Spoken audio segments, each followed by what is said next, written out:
Bienvenidos a otro episodio de la Arboleda Sagrada.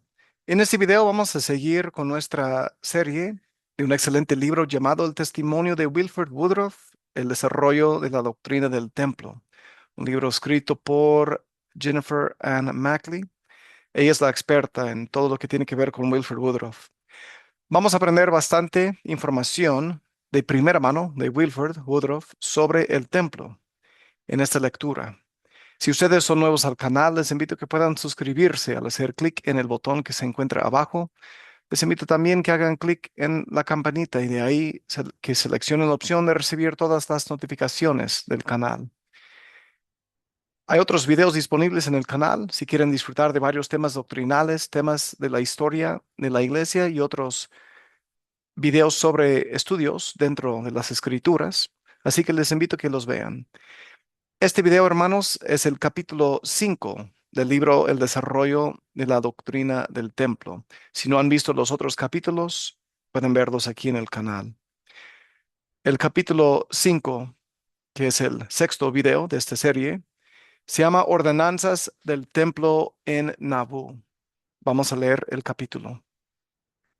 El 30 de marzo de 1836, después de administrar las primeras ordenanzas de lavamiento y unciones en el templo de Kirtland, José Smith declaró ante los quórumes del sacerdocio que ya les había proporcionado todas las instrucciones que requerían. Habiendo pasado por todas las ceremonias necesarias para el establecimiento del reino de Dios. Lo que José aún no sabía era que las revelaciones y ordenanzas de Kirtland solamente sentaban las bases sobre las cuales Dios aún edificaría. 4 años después, la ordenanza del bautismo por los muertos fue introducida, lo cual causó un cambio significativo en el enfoque de la iglesia, ya que dicha ordenanza fue la primera en marcar el inicio de un periodo intenso de desarrollo doctrinal. En enero de 1841, Dios prometió a los santos que una vez que se completara el templo, revelaría todas las cosas pertinentes al templo y al sacerdocio e incluso ordenanzas adicionales. En el transcurso de los siguientes 3 años, las revelaciones prometidas llegaron abundantemente, una tras otra. En 1842, José comenzó a enseñar a algunos líderes de la iglesia en cuanto a los principios sagrados y la administración de las ordenanzas de lavamiento y la unción, así como de la ordenanza de la investidura. La ceremonia de la investidura contenía los detalles del plan de Dios para sus hijos, incluyendo su existencia como espíritus, la vida mortal sobre la tierra y su futuro en las eternidades. Detallaba el camino que debían seguir después de haber pasado por la puerta del bautismo. La ordenanza del sellamiento, la cual es un requisito para poder continuar en el camino y obtener la exaltación en el grado más alto de la gloria del reino celestial, se reveló el año siguiente. En los últimos 10 meses de su vida, José compartió con los apóstoles y sus esposas y otras personas de confianza las ordenanzas más elevadas disponibles a los hijos de Dios en la tierra. Wilford escribió en cuanto a esta ocasión extraordinaria: ciertamente el Señor ha llamado a José, el vidente, y le ha conferido gran poder y sabiduría y conocimiento, los cuales se manifiestan y pueden percibirse más plenamente en compañía de sus amigos más cercanos que con cualquier otro tipo de personas. El libro de Abraham. Al regresar los apóstoles de sus misiones en el mes de octubre de 1841, se les pidió que tomaran responsabilidad de las necesidades temporales de la iglesia, con el fin de aligerar la pesada carga que llevaba José Smith. Tras muchos años de éxito en el campo misional, a Wilford se le complicó un poco hacer la transición, pero a la misma vez estaba agradecido por la oportunidad de estar con su familia en la ciudad con los santos, rodeado de paz y amor. Wilford inició a acarrear bloques de piedra de la cantera y los terrenos del templo en octubre y posteriormente en noviembre. Se le asignó trabajar en la tienda de provisiones. En enero de 1842, Wilford y John Taylor fueron asignados a administrar una oficina de imprenta en Nauvoo y a publicar el periódico Times and Seasons. John Taylor era quien editaba las publicaciones y Wilford administraba el aspecto empresarial de la oficina. El 19 de febrero de 1842, Wilford escribió que se sentía privilegiado por poder ensamblar la máquina para la primera publicación del libro de Abraham en el periódico Times and Seasons. En ese entonces solamente José sabía que las verdades encontradas en el libro de Abraham constituirían la mayor parte de la narrativa de las instrucciones que más adelante daría en la ceremonia de la investidura. Lo único que Wilford escribió en su diario fue su solemne testimonio de que el Señor está bendiciendo a José con el poder para revelar los misterios del reino de Dios, para traducir registros antiguos y jeroglíficos de la época de Abraham o Adán, con la ayuda del Urim y el Tumim, lo cual es causa que nuestros corazones ardan dentro de nosotros al contemplar las verdades gloriosas que están ante nosotros. Los santos aprendieron de este libro de escritura cuál era su lugar entre los nobles y grandes en la existencia premortal, su oportunidad de demostrar su obediencia en la mortalidad y el impacto que las decisiones tomadas en la mortalidad tendrían en su vida eterna. El don de conocimiento que Wilford y otros líderes de la iglesia recibirían a través de la investidura ensancharía su entendimiento de los conceptos y los prepararía para recibir luz y conocimiento adicionales de Dios. Llaves del sacerdocio. A medida que la persecución aumentó fuera de la iglesia y la discordia dentro de ella se infiltraba hasta los niveles más altos del liderazgo, José Smith quería cerciorarse de que las llaves del sacerdocio que él poseía se preservaran y utilizaran de manera apropiada. El 28 de abril de 1842, durante su discurso a la recién organizada Sociedad de Socorro, explicó que las llaves estaban a punto de ser dadas a la iglesia, tanto a los élderes como a las hermanas de la Sociedad de Socorro. El 3 de mayo, José preparó el salón de asambleas en el piso superior de la tienda, intentando que reflejara la apariencia del templo. Al día siguiente, juntó a 9 hombres, en los cuales sentía que podía confiar: su hermano y patriarca Hiram Smith, al segundo consejero de la primera presidencia, William Law, los apóstoles Brigham Young, Eber C. Kimball y Willard Richards, al presidente de la estaca, Nauvoo, William Marks, a los obispos Newell K. Whitney y George Miller, y al presidente de la rama Springfield, James Adams, y les dio instrucción en cuanto a los principios del orden del sacerdocio.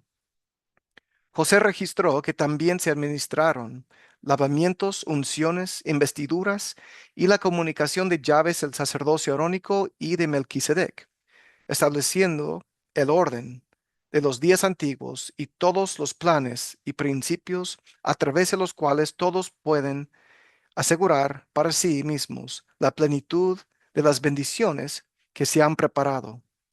En ese momento eran finalmente aptos para administrar las ordenanzas sagradas a José y a Hiram al día siguiente. José también explicó que todo lo que había enseñado a los hombres en esa ocasión no era nada que los santos no pudieran también saber, tan pronto estuvieran listos y se preparara un lugar apropiado. El hecho de que la logia masónica se estableció el 15 de marzo de 1842 y que muchos miembros de la iglesia se convirtieron en masones, incluso José Smith, Brigham Young, John Taylor y Wilford Woodruff, se menciona como evidencia de que las ordenanzas del templo que José instituyó provienen de rituales masónicas. Otras similitudes con la masonería se evidenciaban en partes específicas del método ceremonial empleado por José Smith. Por ejemplo, algunos símbolos y señas que se hacen con las manos durante la presentación de convenios en el templo son también utilizados en ceremonias masónicas. Sin embargo, los símbolos que se usan en ambas ceremonias, tales como el compás y la escuadra, son universales y representan conceptos universales. También algunos elementos que José incorporó se encuentran en rituales antiguos cristianos y en el Antiguo Testamento se encuentran rituales relacionados con los sacerdotes que servían en el tabernáculo. Por ejemplo, lavamientos, unciones y ropa ceremonial, los cuales no tienen conexión alguna con la masonería del siglo XIX. Sin embargo, declaraciones de que las ordenanzas del templo fueron tomadas en su totalidad de la masonería y no reveladas por Dios a su profeta, no era algo que incomodara a Wilford u otros quienes adoptaron la masonería y fueron investidos en Nabú. Los santos distinguían la diferencia entre las ordenanzas y los convenios en sí y la manera en que se presentaban en las ceremonias. Aunque los rituales masónicos y de la investidura tienen ciertos aspectos similares, los convenios y ordenanzas reveladas a través de José Smith no tenían equivalentes en la masonería, ya que fueron instrucciones religiosas únicas de José. La masonería se enfoca y mantiene un hermanamiento fraterno entre hombres. La instrucción dada en el templo incluía al hombre y a la mujer junto con Dios, sin ser partes incompatibles o exclusivas. Desde el punto de vista de algunos contemporáneos de Wilford dentro de la iglesia, la masonería era una tradición similar a lo que se veía en otras iglesias cristianas en los años de 1840, las cuales tenían fragmentos de la verdad que se habían preservado de las doctrinas inalteradas antiguas. Aún así, dentro de las 7,000 páginas de su diario, Wilford toca el tema de la masonería solamente en 13 ocasiones y no hace referencia al templo en ninguna de esas 13 ocasiones. Aparentemente, no le incomodaba el participar en ambas ceremonias, individual o simultáneamente. El propósito de las ceremonias en el templo de Kirtland, en las cuales Wilford participó, era de recibir las visiones y cosas maravillosas de los cielos. El poder de la investidura en Kirtland, no relacionado con tradición masónica alguna, conllevaba experiencias espirituales intensas, las cuales tenían como propósito traer a los santos a la presencia de Dios, para que realmente lo vieran, al igual que José. La investidura en Nabú constaba de rituales para, en sentido figurativo, lograr la misma meta. La instrucción asociada con las ordenanzas ayudaron a que los santos comprendieran lo que debían hacer en la mortalidad para morar con Dios eternamente. El hombre no es sin la mujer. El 16 de mayo de 1843, un año después de la introducción de la ceremonia de la investidura, José Smith tuvo una visión en la que aprendió que dentro del reino celestial existen tres niveles de gloria distintos. También aprendió que el hombre debe entrar en el nuevo y sempiterno convenio del matrimonio para recibir la gloria más alta, la promesa de aumento. Previo a la revelación, solamente los hombres participaban en las ceremonias de lavamiento, unción e investidura, y se les había instruido en cuanto a las llaves del sacerdocio arónico y de Melquisedec. El hecho de que el matrimonio eterno era un requisito para recibir la plenitud de las bendiciones, lo cual se mencionaba en las ceremonias de investidura, significa que las esposas debían ser copartícipes en todas las ceremonias. Tal como el apóstol Pablo enseñó siglos antes, en el Señor ni el varón es sin la mujer, ni la mujer sin el varón. Por consiguiente, el 28 de mayo, José y Emma fueron sellados por la eternidad. Hiram y Brigham también se sellaron a sus esposas el día siguiente. 6 semanas después, el 12 de julio de 1843, José escribió los detalles de las doctrinas y principios pertenecientes al matrimonio eterno y la necesidad de que todos los convenios matrimoniales fuesen sellados por el tiempo y la eternidad. Los principios a los que se hace referencia fueron revelados años antes, pero debido al impacto que tendría en el matrimonio plural, José decidió no compartirlo ni con sus familiares ni amigos más cercanos. La revelación recibida en 1843 hace referencia al convenio eterno que se hace entre un esposo y una esposa y al sellamiento de la ordenanza del matrimonio, no el sellamiento del esposo a la esposa. Si un hombre se casa con una mujer y hace convenio con ella, y ese convenio no se efectúa por mí, ni por mi palabra, que es mi ley, ni es sellado por el Santo Espíritu de la promesa, por medio de aquel a quien he ungido y nombrado a ese poder, entonces no es válido, ni está en vigor cuando salen del mundo. Sus vidas eternas concluyen y no heredan la exaltación. En el transcurso de su vida, José selló matrimonios y habilitó a otros para que pudiesen efectuar sellamientos, como fue el caso de Brigham Young y de Hiram Smith. Somos responsables ante el Señor. El poder ejercer el poder del sacerdocio y administrar ordenanzas que afectarían su existencia eterna era algo difícil de digerir para los santos.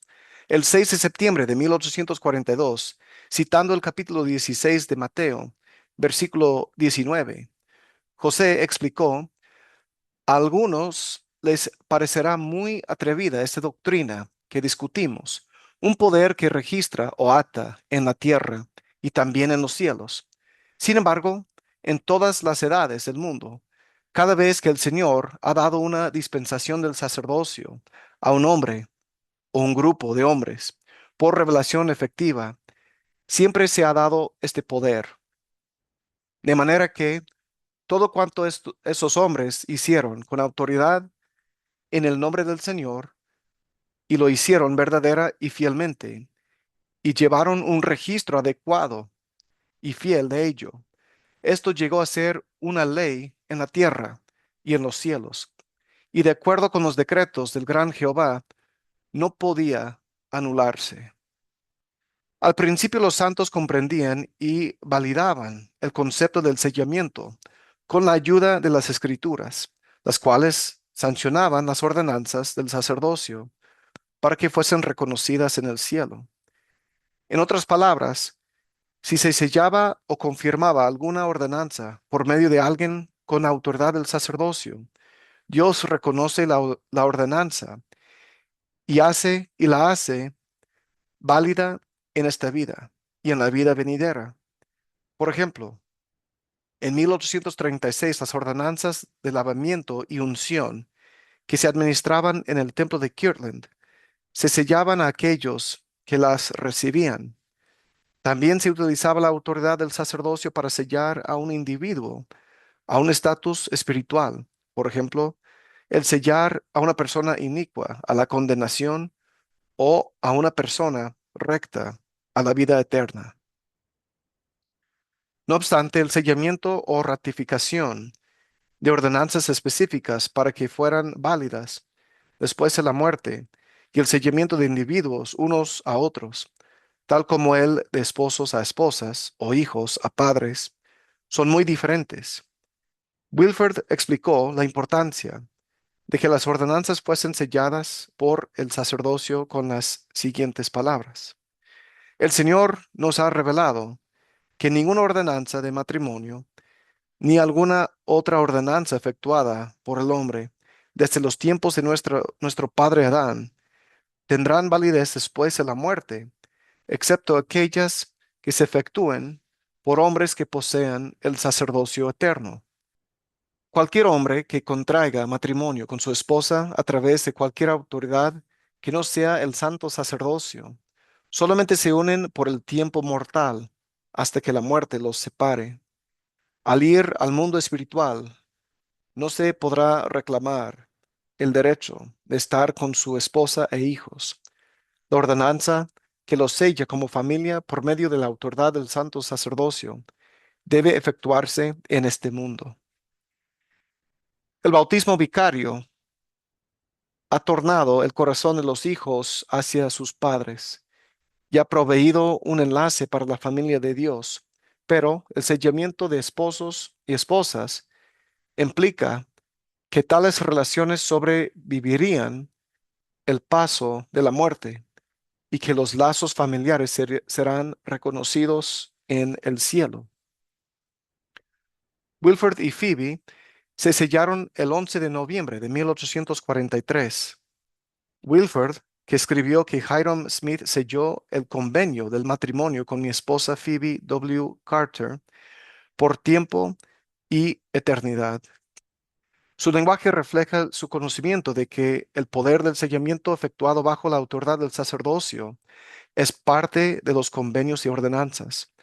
El sellamiento de una persona a otra era un concepto nuevo que se reflejaría meses más adelante. La descripción del concepto de su sellamiento se encuentra en su diario, en el cual incluyó conversaciones que tuvo con John Taylor en cuanto al principio del mundo celestial y la instrucción de Hiram Smith en cuanto a la exaltación por medio del nuevo y sempiterno convenio, el cual se extiende al mundo eterno. Las nociones mencionadas eran nuevas e increíbles. El orden patriarcal del matrimonio. La introducción de las ordenanzas relacionadas al matrimonio en cierta manera forzó la introducción del matrimonio plural, al menos desde el punto de vista eterno. En el siglo XIX, muchos hombres y mujeres se casaban más de una vez durante el transcurso de su vida, debido a fallecimientos prematuros. Brigham Young y Hiram Smith estuvieron entre los primeros en aprender la doctrina del sellamiento, y ambos se habían vuelto a casar tras el fallecimiento de sus esposas. Por lo tanto, una vez que se habían sellado con su esposa actual, se sellaron también con sus esposas fallecidas, actuando la mujer actual en representación de la fallecida. Sin embargo, el aceptar la posibilidad del matrimonio plural en las eternidades era algo mucho más abstracto que el aceptar la realidad del matrimonio plural en sus vidas diarias. Aun cuando el matrimonio con más de una esposa se puede trazar a enseñanzas de las Escrituras, no se había practicado de manera universal en ninguna época, y mucho menos en la cultura americana en el siglo XIX. Mientras José traducía partes de la Biblia, preguntó a Dios por qué permitió que patriarcas, profetas del Antiguo Testamento practicaran el matrimonio plural, hombres como Abraham, Moisés, David y Salomón. La simple respuesta de Dios a la pregunta de José se encuentra registrada en la sección 132 de Doctrina y Convenios. Dios explica en esta revelación que los profetas del Antiguo Testamento no estaban bajo condenación por tener más de una esposa, porque habían hecho lo que el Señor había mandado. Por tanto, les es contado por justicia. La condenación entraba en efecto cuando tomaban esposas sin la aprobación del Señor. La explicación de Jacob, que se encuentra en el libro de Mormón, enseña que el matrimonio plural es la excepción al mandamiento de que el hombre debe tener solo una esposa, y el Señor lo aprueba cuando Él requiere que forme una posteridad justa. El sacrificio que el Señor requería de los santos los tenía atónitos, ya que no había precedente alguno que se asemejara. Con el fin de tranquilizar a los santos y ayudarles a entender, el Señor comparó este mandamiento con el mandato dado a Abraham de sacrificar a su hijo Isaac. La disposición de Abraham de sacrificar a su hijo Isaac iba en contra de la ley universal de no matar. Sin embargo, les era contado por justicia. De forma similar, el mandamiento dado a José Smith y a profetas de la antigüedad de casarse con más de una mujer estaba en conflicto directo con otro mandamiento. Amarás a tu esposa con todo tu corazón y te allegarás a ella y a ninguna otra. No obstante, Dios, el autor de la ley y juez supremo, hace excepciones a sus propias leyes y reemplaza la condenación con bendiciones para aquellos que lo obedecen. Por lo tanto, se le pidió a José que aceptara y enseñara el principio patriarcal del matrimonio como parte de la restauración de todas las cosas, la iglesia del Nuevo Testamento y las prácticas del Antiguo Testamento.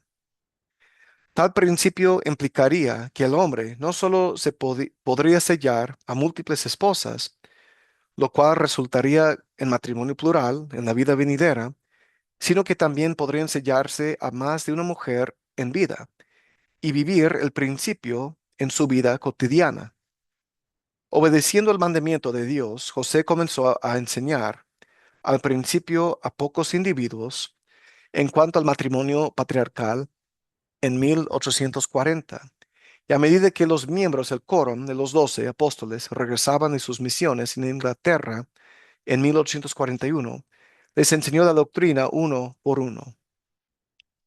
Al igual que con otras doctrinas, José exhortaba a los santos a acudir a Dios en busca de la confirmación de la verdad. Prometió a los hombres y a las mujeres que las uniones selladas por el sacerdocio harían posible su progreso eterno, no solo para ellos, sino también para sus hijos. No obstante, la doctrina sorprendió a los santos y al público en general. La convicción de Wilford y Phoebe. Aun con las promesas hechas, a Wilford y Phoebe se les dificultó aceptar la doctrina del matrimonio plural, pero tras recibir la confirmación de Dios de que era su voluntad, después de un tiempo aceptaron vivirla plena y fielmente por el resto de sus vidas. Phoebe lo explicó de esta manera. Cuando se enseñó por primera vez el principio de la poligamia, lo consideraba el acto más inicuo que jamás había escuchado. Por lo tanto, me opuse con todas mis fuerzas hasta quedar enferma y en un estado de miseria. Sin embargo, tan pronto me convencí de que era una revelación dada por Dios a través de José, y sabiendo que era un profeta, acudí a Dios en oración ferviente para que me guiara en tan crucial momento de mi vida. La respuesta llegó. Sentí paz en mi alma y supe que era la voluntad de Dios. Desde ese momento hasta el presente, he procurado honrar fielmente la ley patriarcal. Más adelante, Phoebe abogaría a favor del matrimonio plural públicamente y también por su derecho constitucional de ejercitar su libertad de religión. En 1870 se organizó un mitin en el cual hizo la siguiente pregunta. Como madres, ¿permaneceremos quietas observando mientras nuestros esposos e hijos, quienes sabemos están obedeciendo la ley más elevada del cielo, sufren a causa de su religión sin hacer todo lo que esté a nuestro alcance para liberarlos? Respondiendo a su propia pregunta, dijo, no, ciertamente no. El Señor nos ha revelado el orden patriarcal del matrimonio y nos mandó que lo obedezcamos. Estamos selladas a nuestros esposos por tiempo y por la eternidad, con el fin de poder morar con ellos y con nuestros hijos en el mundo venidero. Y nos garantiza el poder recibir la bendición suprema por la cual hemos sido creados. Wilford, de igual manera, obtuvo un gran testimonio de la ley del matrimonio patriarcal y le encontró paralelos en las Escrituras. Dijo, nuestro padre Abraham obedeció la ley del orden patriarcal del matrimonio. Sus esposas fueron selladas a él por tiempo y por la eternidad. Y lo mismo ocurrió con las esposas de todos los patriarcas y profetas que obedecieron la ley. En 1867, describió el matrimonio patriarcal como una gran bendición y dijo a los santos que le daban el valor que se merecía. Posteriormente testificó: yo sé que Dios ha revelado esta ley para su pueblo. Sé que si no hubiésemos obedecido dicha ley, hubiéramos sido condenados. El reino de Dios se hubiera detenido en este preciso lugar en el que nos reveló su ley.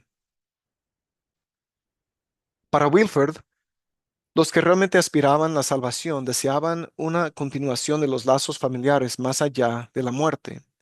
Sin el principio del matrimonio patriarcal, los santos no serían diferentes que el resto del mundo, sin esperanza alguna, por la razón de que, previo a la restauración total del Evangelio y del sacerdocio, ningún hombre tenía la opción de reclamar a una esposa en la resurrección. Todos los matrimonios que hayan sido solemnizados sin la autoridad del sacerdocio acaban en la tumba. No obstante, gracias a las ordenanzas selladoras que fueron reveladas, esposos y esposas, padres e hijos, tienen la oportunidad de unirse eternamente en la organización de la familia hasta Adán y Eva. Después añadió: no era posible obtener la plenitud de la gloria celestial sin la ordenanza del sellamiento o la institución del orden del matrimonio patriarcal, el cual es uno de los principios más gloriosos de nuestra religión. Más adelante, en respuesta a las frecuentes críticas por el matrimonio plural, Wilford dio un discurso que consistía de motivos personales en los que basaba su obediencia. Dijo: hay hombres que suponen que obedecemos la ley para satisfacer nuestros apetitos carnales. Cuán inocentes son, si en realidad ese hubiera sido nuestro propósito. Hubiésemos seguido el ejemplo del mundo cristiano, cometiendo fornicaciones y adulterio, sin asumir las preocupaciones, penas y dolores impuestos sobre nosotros por obedecer dicha ley. Yo la obedezco porque deseo que mis esposas e hijos estén conmigo en el día de la resurrección, organizados como familia, para poder morar con ellos y ellos conmigo por las eternidades. Concluyó diciendo: hemos obedecido la ley porque Dios nos lo ha mandado y doy testimonio de su veracidad. Esposas de Wilford. Wilford consideró tomar a la sobrina de Phoebe, Rhoda Voss, como esposa. 2 años después de que se introdujo la doctrina del matrimonio patriarcal, durante una visita a su familia en Connecticut en septiembre de 1843, Wilford registró la conversación que tuvo con sus padres. Habló con su padre en cuanto a la posibilidad de tomar a Rhoda como esposa y traerla con él a Nauvoo, ya que ella deseaba unirse a los santos ahí. Su padre le dijo que está bien si estás preparado para ello. Aún así, Wilford expresó preocupación, ya que no estaba seguro de cómo reaccionaría Phoebe. Su madre también le advirtió que no debía tomar a Rhoda Foss como esposa por ahora, porque ya tienes a una buena mujer y no te puedes llevar a las mejores. Después de 3 años de espera, Wilford se casó con Mary Ann Jackson el 2 de agosto de 1846 y tuvieron un hijo, James Jackson Woodruff, quien nació el 25 de mayo de 1847. Es probable que Wilford se haya sellado a Sarah Eleanor Brown y a Mary Carolyn Barton el 2 de agosto de 1846. Posteriormente, entre 1852 y 1857, Wilford se casó con 4 mujeres más: Mary Meek Giles Webster, Sarah Brown, Emma Smith, no la esposa de José, sino otra Emma Smith, y Sarah Delight Stocking.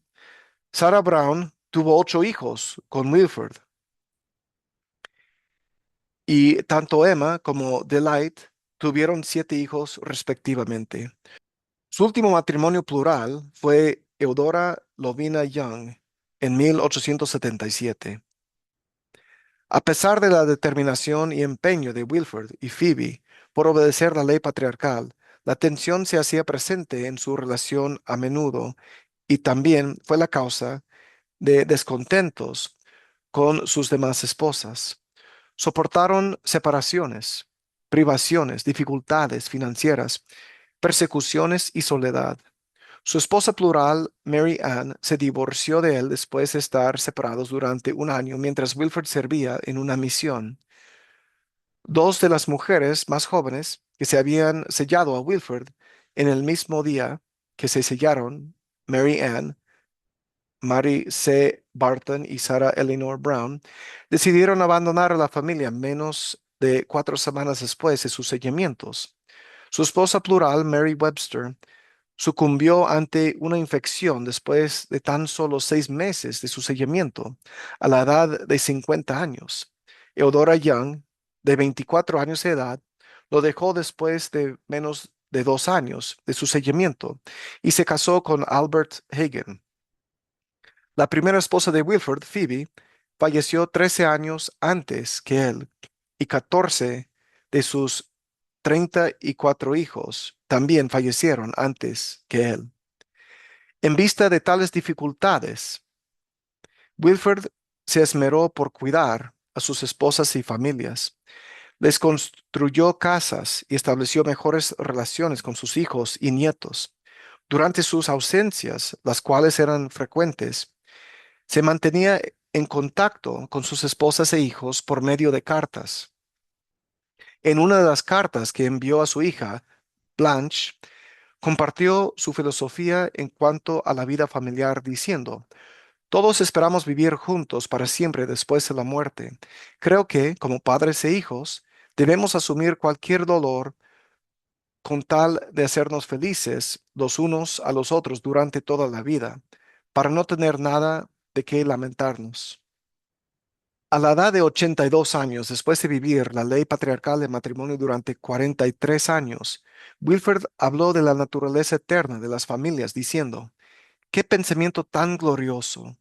He sentido que, al irme de este mundo, en el que he pasado muchas tribulaciones y aflicciones junto con mis esposas e hijos, solamente los puedo tener conmigo en la próxima vida, con cuerpos inmortales, juntos en la presencia de Dios y el Salvador, de patriarcas y profetas. Se me recompensará por todas mis obras, aunque llegue a vivir tanto como Matusalén. Invitó a los santos a que valoren más a sus familias y las relaciones familiares, recordando que si somos fieles, heredaremos gloria, inmortalidad y vida eterna. La plenitud del sacerdocio. Para el año 1843, los ritos del templo revelados a José Smith incluían bautismos, lavamientos y unciones, la ceremonia de la investidura, círculos de oración y sellamientos. Entre 1843 y 1844, José administró o dirigió dichas ceremonias y ordenanzas a hombres y mujeres. El 2 de diciembre de 1843, el día en que Wilford recibió su investidura e instrucción de parte de José, registró en su diario parte de la conversación. Sión, la luz, las bendiciones y la gloria te esperan. Emma Smith fue la primera mujer que recibió la investidura.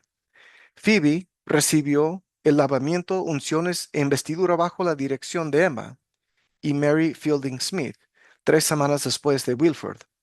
Wilford hablaba a menudo del recibimiento de las ordenanzas del templo y en 1882 testificó que José le reveló por primera vez las mismas ordenanzas que se administrarían a los santos en los últimos días 50 años después.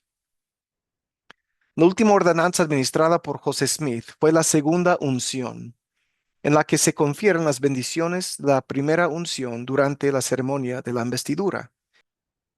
Es por medio de la segunda unción que los hombres y mujeres pueden asegurar la plenitud de las bendiciones que el Padre tiene, no solamente para morar en su presencia, sino para llegar a ser dioses. La promesa en las unciones iniciales es que aquellos que demuestren su fidelidad a los convenios llegarán a ser reyes y reinas. En la segunda unción son ungidos, siendo reyes y reinas. Tal como se explicó más adelante en el periódico llamado Juvenile Instructor, los poderes adicionales de los que se hace mención incluyen todas las llaves pertenecientes al santo sacerdocio en la tierra. No habían sido revelados al hombre en ninguna dispensación y admiten tanto a hombres como a mujeres al otro lado del velo. Los convierten en reyes y sacerdotes, reinas y sacerdotisas ante Dios. Si los santos reunían las condiciones para recibir la mayor y más sagrada ordenanza, entonces podían ser sellados a la vida eterna, recibir la garantía incondicional de la exaltación y hacer firme su llamamiento y elección. José Smith había hecho mención de dicho concepto tiempo atrás en junio de 1839. Sin embargo, no indicó en ese momento que el hacer firme el llamamiento y elección involucraba una ordenanza específica. Las enseñanzas de Pedro en el Nuevo Testamento detallan ciertos prerequisitos como la fe, la virtud, la devoción y la caridad, entre otros, para llegar a obtener la plenitud de las bendiciones de Dios. En mayo de 1843, José explicó que aparte de los mencionados prerequisitos, se requerían otros más, específicamente el nuevo y sempiterno convenio del matrimonio. Después, en agosto de 1843, aclaró de nuevo que las ordenanzas del templo se clasifican bajo las tres órdenes del sacerdocio: el levítico o arónico, el patriarcal y el de Melquisedec. Era la primera vez que declaraba de forma explícita que aquellos que posean la plenitud del sacerdocio de Melquisedec son reyes y sacerdotes del más alto Dios, y que a través de la segunda y última unción serían llamados, elegidos y afirmados. Wilford tenía confianza en que la segunda unción reflejaba la instrucción que se encuentra en el libro de Abraham. El capítulo 3 del relato de Abraham contiene la descripción de su conversación con Dios en cuanto a la creación y al primer estado mortal del hombre. Dios le mostró a Abraham los espíritus nobles que existían desde antes de la fundación del mundo, y le dijo a Abraham que esos individuos serían enviados a la tierra con el fin de demostrar su obediencia. Si eran obedientes a los mandamientos de Dios, entonces serían encontrados dignos de heredar el reino de Dios. Wilford enseñó a los santos que estamos aquí para ser probados y para ser educados. Después exclamó diciendo: ¿quién puede realmente comprender que, al obedecer la ley celestial, todo lo que el Padre tiene nos será dado? Exaltaciones, tronos, principados, poder, dominios. ¿Quién lo puede comprender? José y Emma fueron los primeros en recibir sus segundas unciones el 28 de septiembre de 1843. Otras 6 parejas también recibieron su segunda unción ese mismo año. Entre ellos, Brigham Young y su esposa, Mary Ann, recibieron su segunda unción el 22 de noviembre de 1843. Después de administrar la segunda unción a Brigham, José le pidió que ungiera el resto de los 12 que estaban en Nabú. En enero de 1844, 8 de los 12 apóstoles, junto con sus esposas, recibieron la segunda unción, entre ellos Wilford y Phoebe. Wilford describió ambas partes de la unción en su diario. La primera se efectuó el 28 de enero, en la cual él y Phoebe recibieron instrucción y bendiciones por la imposición de manos. La segunda parte de la ceremonia fue administrada por Phoebe en su casa el 5 de mayo de 1844.